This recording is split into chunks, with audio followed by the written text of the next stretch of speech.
Good morning, everyone. It's September 30th, 2008. I'm Dwight Schmuck. This is the Schmuck Look. Oh my, the stock market fell yesterday. 777 points according to the New York Post. I forget how much it was in the New York Times or how much the BBC said it was. It was 700 and some points. Oh my, it fell. But folks, it didn't bottom out. Can you imagine? They didn't get the 700 billion they wanted, so they pouted all the way nowhere. Oh, look, the sun came up this morning. Yes, it's cloudy out, but the sun came up, the world's still going around, and, you're still breathing, you got out of bed, you're still alive. Now, what happened? Well, millions and millions and millions of us emailed our representatives, our senators, and said, do not pass this. And son of a gun, they decided, okay, we'll forego the contributions for the votes, because, this is a pretty soft job, I'd like to keep it. And that's what it is. They tallied it up. Sure. Look, folks, it's a simple deal. It really, really is. When you spend a whole lot more to get a job than the job pays, you're getting that money you spent on the advertising, the campaigns, the da-da-das from somewhere. Now, it's not coming out of your pocket. It sure as hell is not coming out of mine. Why? Well, one of the things they told us on this whole crisis was that, it's the people at the bottom end who are really going to suffer. Hey, fellas, I don't have cable. I don't have a car. Hell, I use Skype on the computer for $100 a year, and I don't have a regular phone. Because that's $30-40 a month just for the local plan. Work it out. Do the math. Whole lot of things I already don't have. How much worse could it get?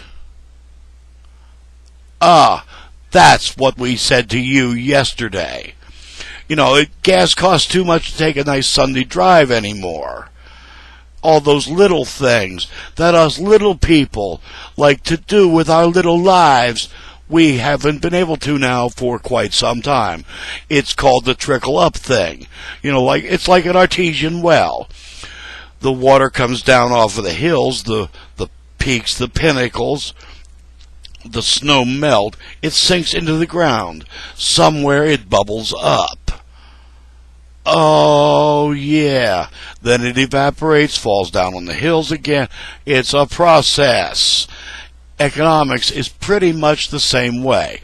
And what we had here, because of a collusion of the government we've got, and the economic system that these guys, the financiers, etc., have given us, or foisted upon us, is that suddenly all that was going up, but not a thing was trickling back down.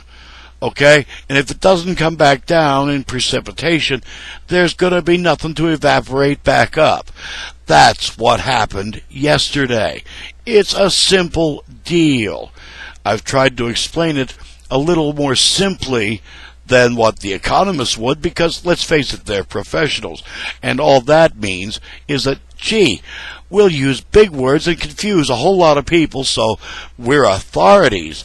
And we know, right, Mr. Bernanke? Yes, such an authority. You've been authorities for so long, you've helped get us into this mess. I called it a simile the other day. It's an analogy. But you wouldn't give an arsonist, a known arsonist, another book of matches. Do not give these guys any of our money. And everybody who's listening, please send this on. First of all, you need to watch Nancy Pelosi's speech. Personally, the woman scares the hell out of me, but this time she made a little sense. You really need to watch that. I'm attaching to it. And then you need to send this on. Folks, come November, Okay, I'm running as a write-in candidate, but the biggest thing that you can do, from the local, the county, the state, the federal elections on, if they're already incumbent, vote them out. It was their actions, their inactions, and all of their collusions with all of the powers that be, the financial powers that got us into this mess. Let's get a brand new slate.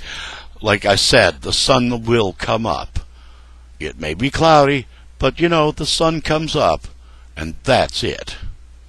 It's the one thing the theys can't change, can't stand, don't want us to know. Try to keep hidden from us. The sun will come up. I'm Dwight Schmuck. That's today's Schmuck Look. Peace.